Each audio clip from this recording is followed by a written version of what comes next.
Hey everybody, welcome back to Miles and Mentors. We have an excellent conversation lined up for you today. We have Ryan Suydam, who is going to walk us all through his journey in logistics, tap into that lived and learned knowledge he's gained in the industry that we can pass along to you. So stick with us. We have a great one lined up right after this on Miles and Mentors. Welcome to Miles and Mentors, the podcast that humanizes trucking, getting real life advice and insights from logistics professionals from all over the industry. We sit down with those seasoned mentors who have put in the miles with a mission to pass on the knowledge gained from years in the industry to you. Now buckle up and enjoy the show. Hey Ryan, what's going on, man? Hey man, it's good to be with you today. Yeah, I appreciate you being here. I'm stoked to dive in with you, the trusted freight guy. So I'm stoked to learn all about your background. Let's start out there. For people that may not know who you are, give us a little quick rundown. Who are you and what's your role in the industry today? Okay. Yeah, so my name is Ryan Suydam, and I currently am the agency owner of RKC Logistics. I do all my loads through Armstrong Transport Group, headquartered in Charlotte, North Carolina. My freight journey started about 26 or 27 years ago. I started out working for C.H. Robinson back in 1999 and as a W-2 employee. And that was the beginning of cultivating my freight career. I worked exclusively kind of from the ground up. I knew nothing about freight. I didn't know the difference between a dry van or a refrigerated trailer. So it was Freight 101. And my 5 years there kind of really cultivated and got me understanding both the sales side of freight brokering and the operation side. And throughout the years, I've kind of bounced around to a few places. I started a brokerage from scratch up in Maine, a company called SPC Transport. They're an asset-based carrier. And I worked there for about 10 years, and we built a brokerage business and billed just about 60 million out over the course of 9.5 years. Wow. During my time there. So we organically grew from the ground up and built out a small team of people, and it was great. Then I went to work for a small broker in New Hampshire. And in about 2015 or 16 was when I really started thinking about going out and being a 1099 agent. I really, honestly, to keep it nice and clean, as a W-2 employee, a lot of times you're not paid based on your worth or what you're bringing in. A lot of times it's $50,000 a year and a 10% commission.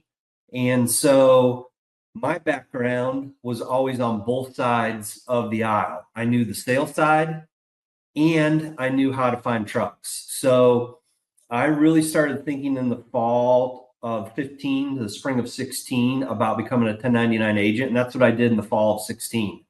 And, I was happy where I was at prior, but I was the only agent, and there just wasn't a sense of urgency for growth for me. Yeah. And so last year I started running through 3, 4, or 5 companies that I knew of, kind of vetting them, going through the process. And I landed with Armstrong Transport Group, and it's myself, and I have a full-time ops manager. And in the next 45 to 60 days, we will be hiring another sales guy. So we're growing. Love that. Yeah, it's exciting. There's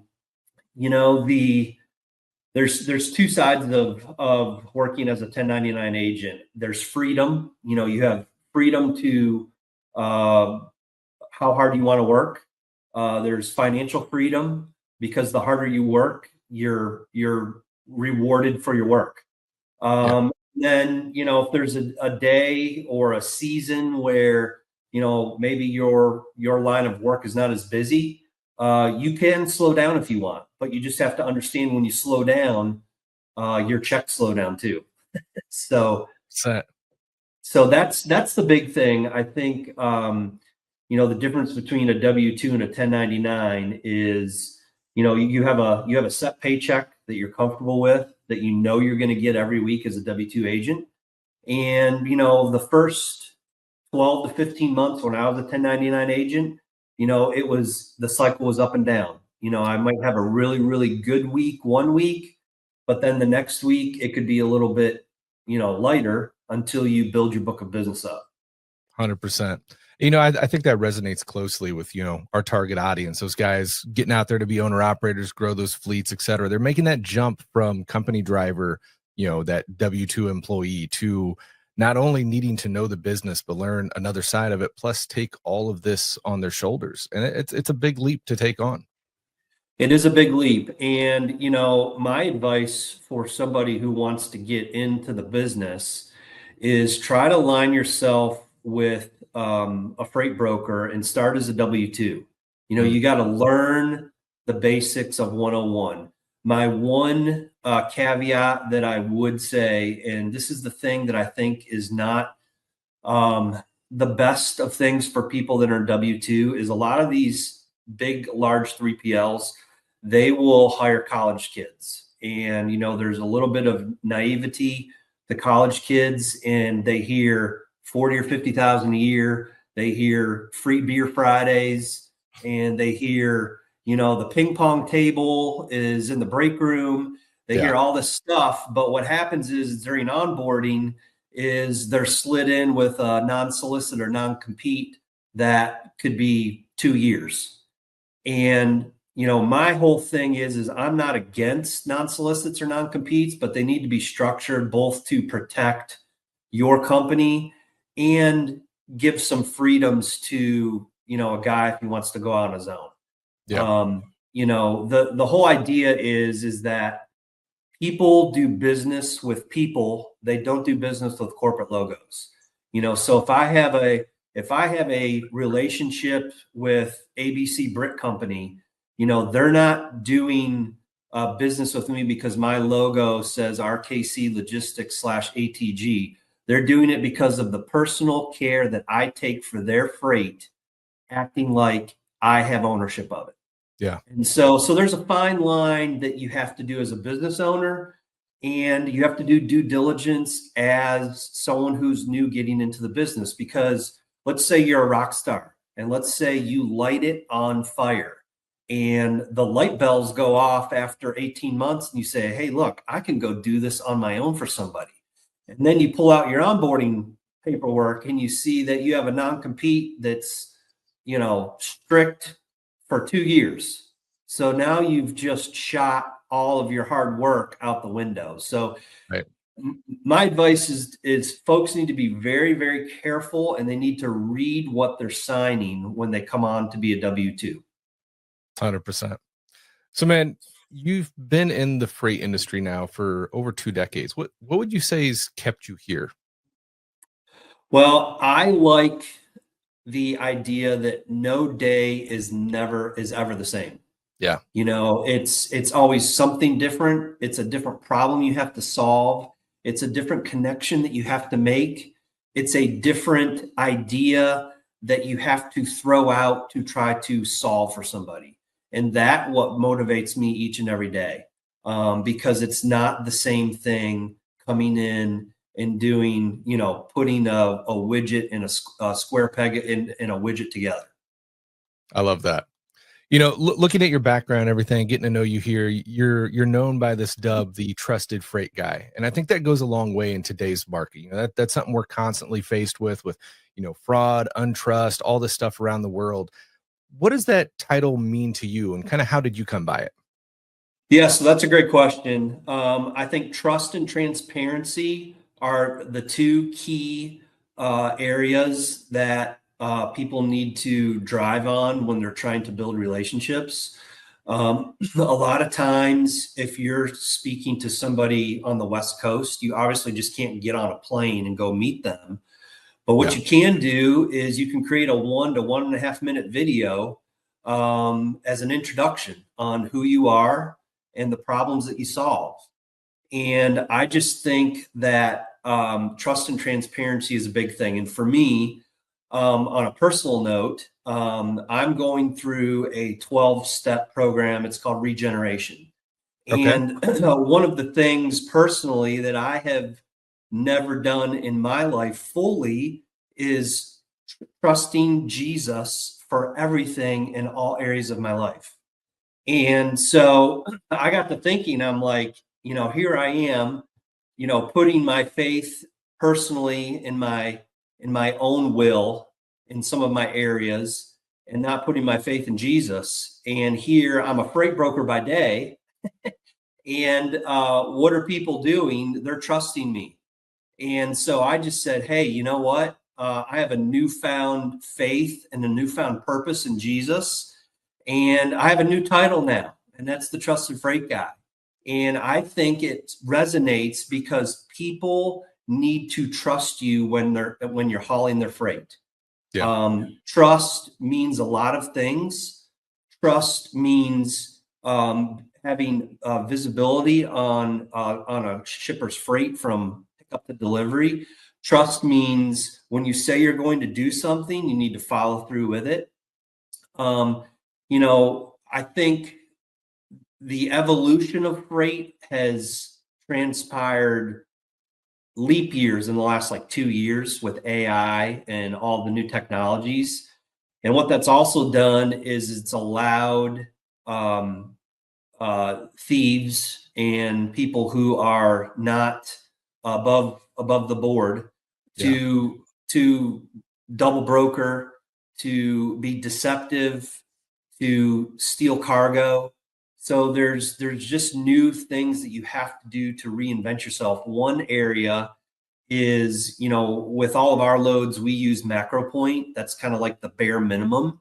So when a carrier does a load with us, we set them up at minimum on MacroPoint. So that means we can see the driver's cell phone where he's tracking every 15 minutes. Excuse me. And that customer can see that right to their phone or email.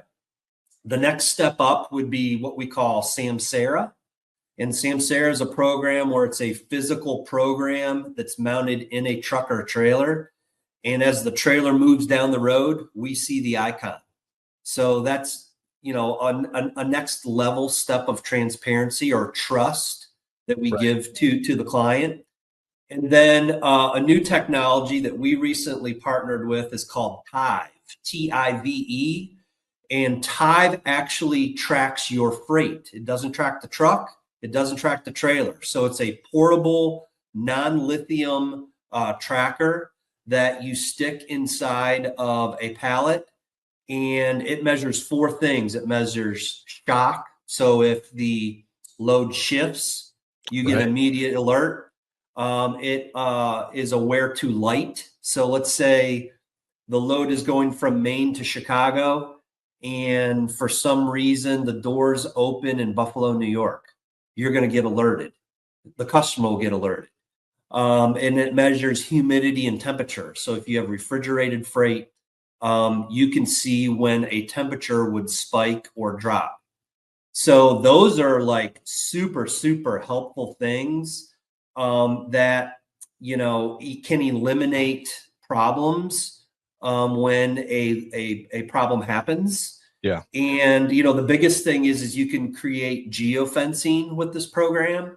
And so let's say, that the load is going across I-90 from Maine to Illinois, and you send a geofence that drops down to I-80 through Pennsylvania.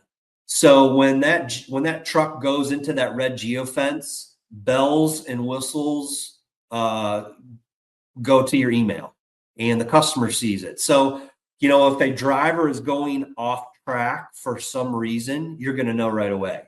So that really gives real-time visibility and transparency and builds trust with your clients. I love that, man. You've touched on some really great points there. To take it back just a little bit, I'm trying to remember the exact wording you used, but I think you said relationships build that business or build that trust, not the logo. And I think that that's huge because, like you mentioned, making that short video, we all get blasted all day, every day with, cold emails or cold outreach on LinkedIn or, phone calls. But like that personable, I guess, attentive, effort there, I think goes a long way in this world's digital landscape today. Just to go a little bit farther and actually try to make that connection, I think speak volumes there. Yeah, yeah. I recently started this, and up until January of this year, I was really behind the times. If I'm being honest, I had no website. I was dial for dollars guy. I would pound the phone, pound the phone, pound the phone. And, moving to Armstrong has given me a new, renewed vigor on just new ways to connect to customers. That's through video. Right. That's having a website presence. That's being informed in your line of work. So we have a blog that goes out at least once a month on our website, and it could range anything from tariffs to customer testimonials to advantages of using transit vans. I mean, it hits a whole bunch of different topics that gives you skin in the game. So when you're on the phone with a prospect, or you're on the phone with a customer, or you're trying to build a relationship, people have touches that they can go to, and they can see you're just not some guy who's fly by night, who's talking out of the side of his mouth to get a transaction. And so the video are things that I've recently started doing. Testimonials. We're getting ready to launch. I just subscribed to Riverside FM, which there's a million platforms out there that people can utilize.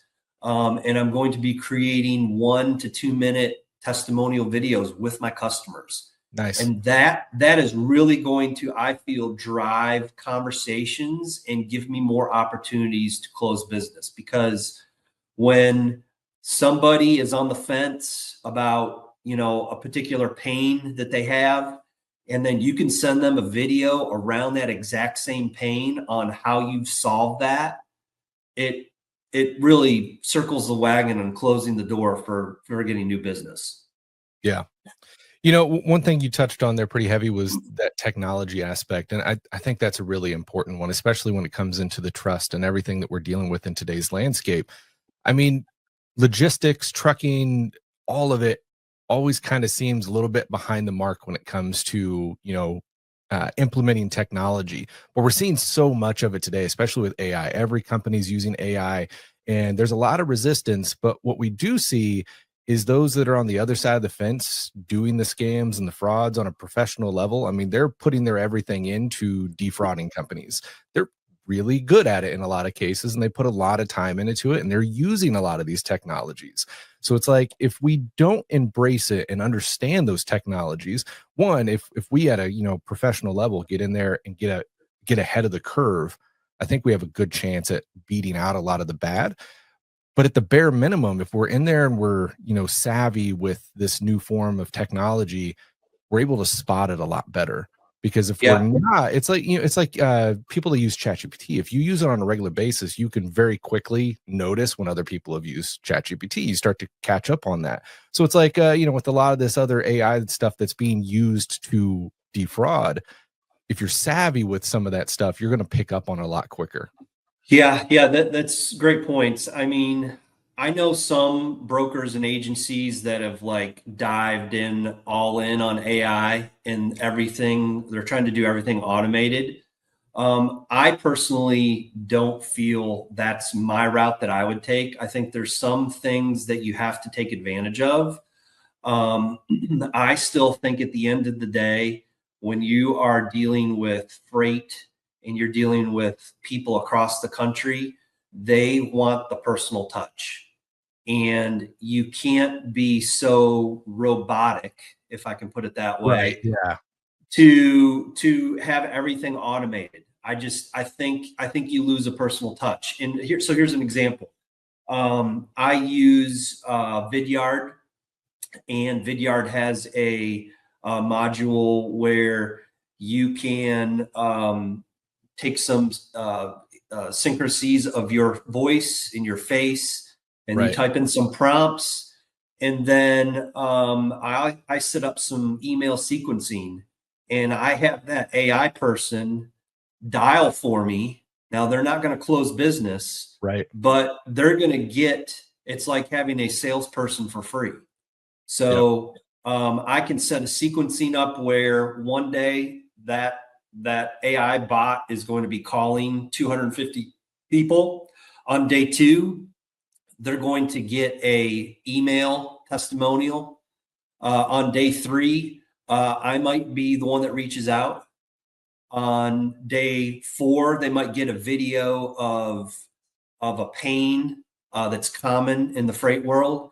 So I think you have to use it to your advantage and use it to where you're comfortable. Yeah. And then I think on a cargo and theft wavelength, to speak about that, you just have to have a really gut feeling around everything. I don't get it right every time, but Oh, yeah. I have been doing this long enough that when I feel that it smells funny or it looks funny, it's probably funny, and you need to rely on your gut. Now, there are companies and tools that are out there that help you determine whether somebody is who they say they are. And Armstrong has a really good path for us agents to use, and it's vetted. There are other options out there. Like, I just took a look at a company called Freight Validate, and Freight Validate would be something that I would have to purchase on my own. That would just be an extra tool that I would have in my toolbox to determine if a carrier is who they say they are. And it goes all the way to facial recognition of a driver. I mean, it's crazy. Yeah. And so you just have to, you have to look at your budget as an agent. Hey, what can I afford?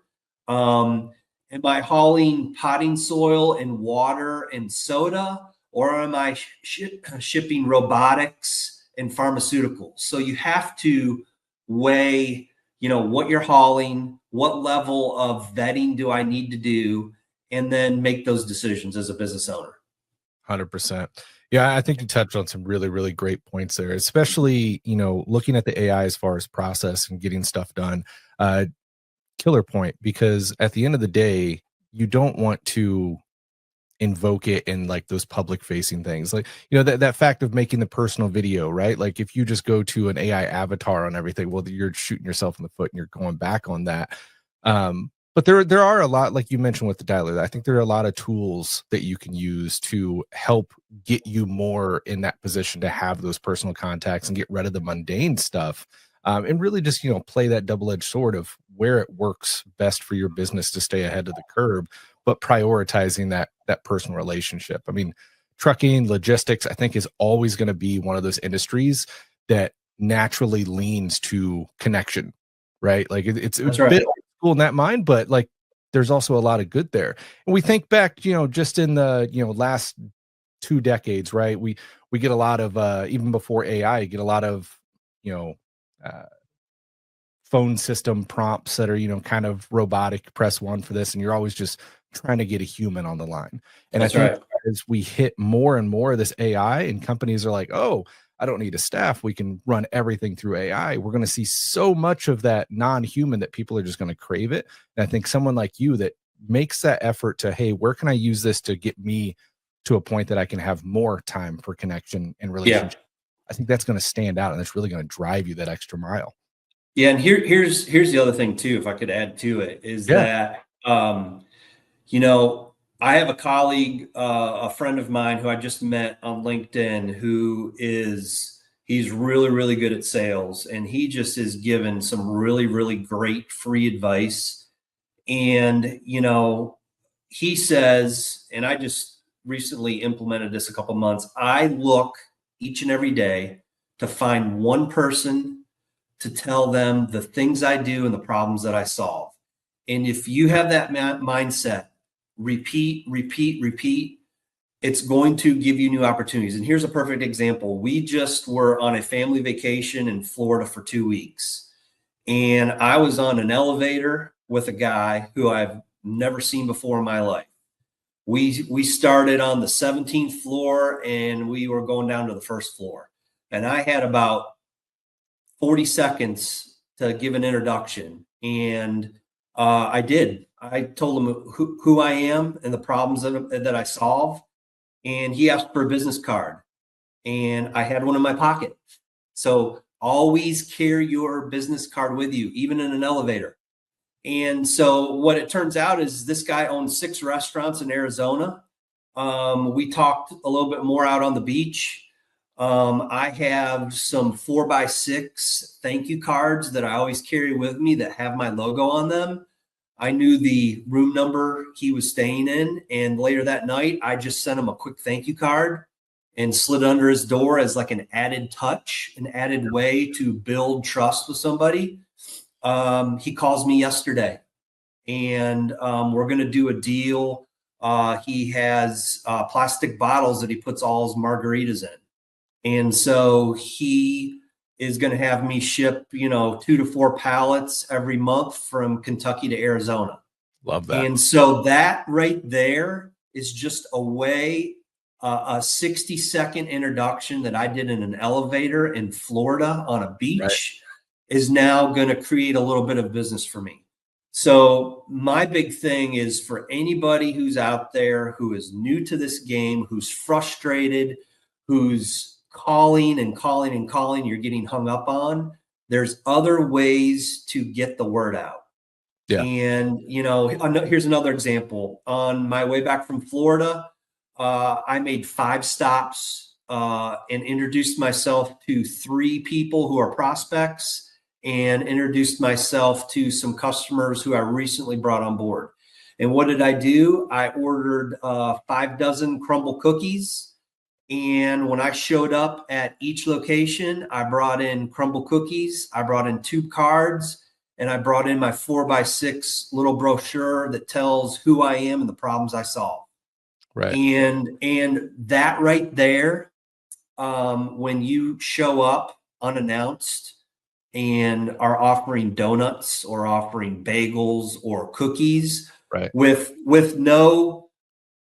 nothing, you want nothing in return. You just drop your card. If it turns into a conversation, great. If not, you've just made a connection that you can follow up on. And so there's just so many ways outside of just calling that you can try to make connections with people.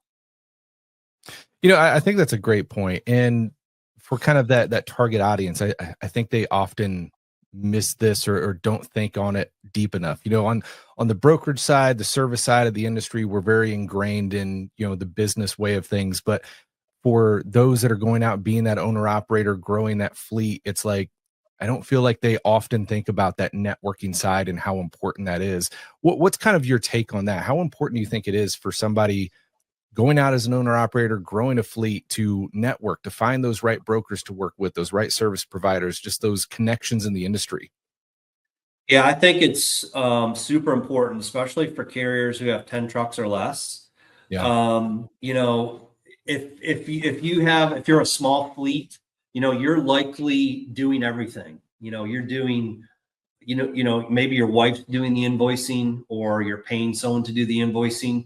But look at it this way. If you're a carrier and you can take loads from the same 2 or 3 brokers, think how much more productive you can be as a carrier, because now you're not having to chase invoices with 30 different brokers.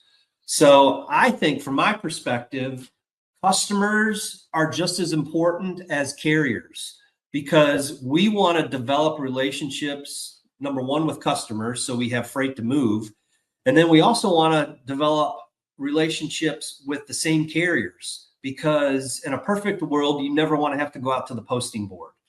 And so I would say in our case, probably 70% of all of our loads, we don't have to post, because we use the same 40 or 50 carriers all the time.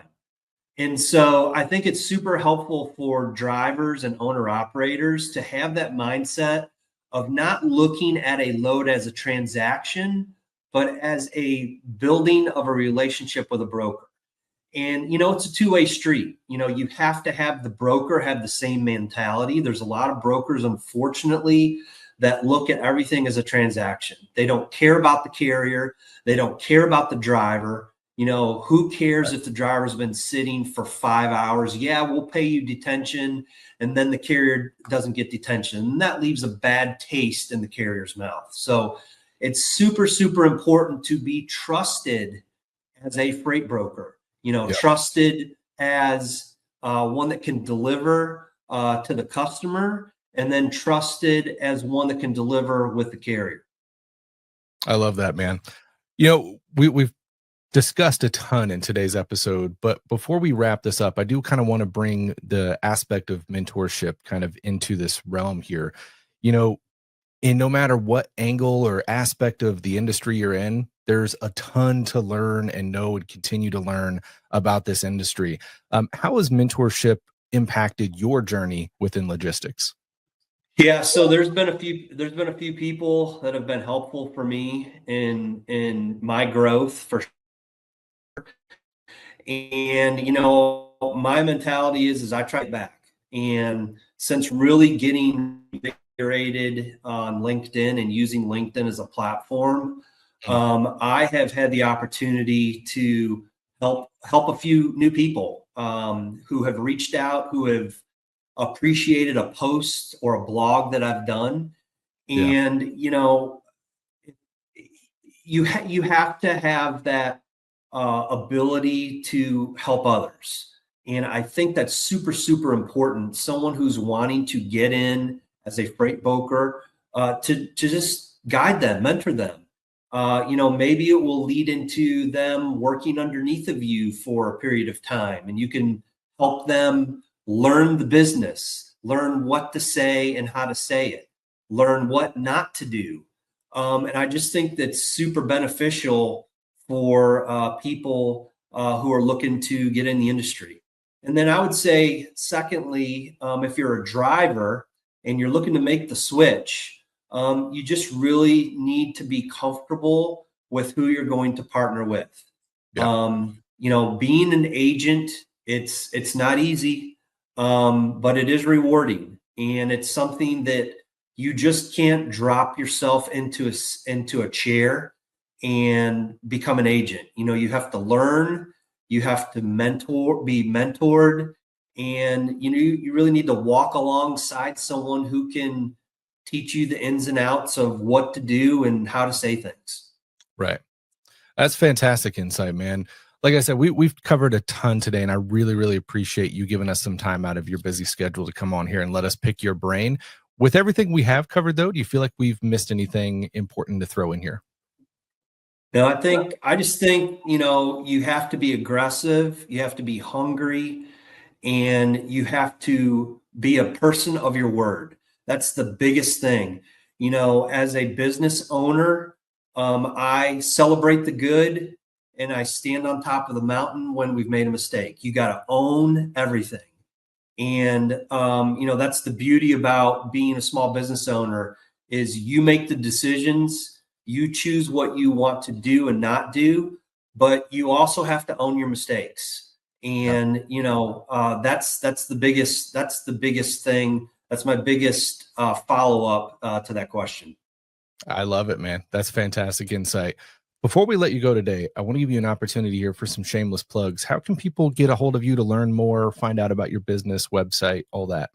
Yeah, the easiest way, two ways. If you hashtag the Trusted Freight Guy, you're going to find me very easily on LinkedIn, or you can come to our website, and that is rkc-logistics.com. I would love to answer anybody's questions and be a source of helpful information for anyone who's looking to make a change or just questions that I can answer. Fantastic, man. You've been a great mentor to chat with today. I really, really appreciate you coming on.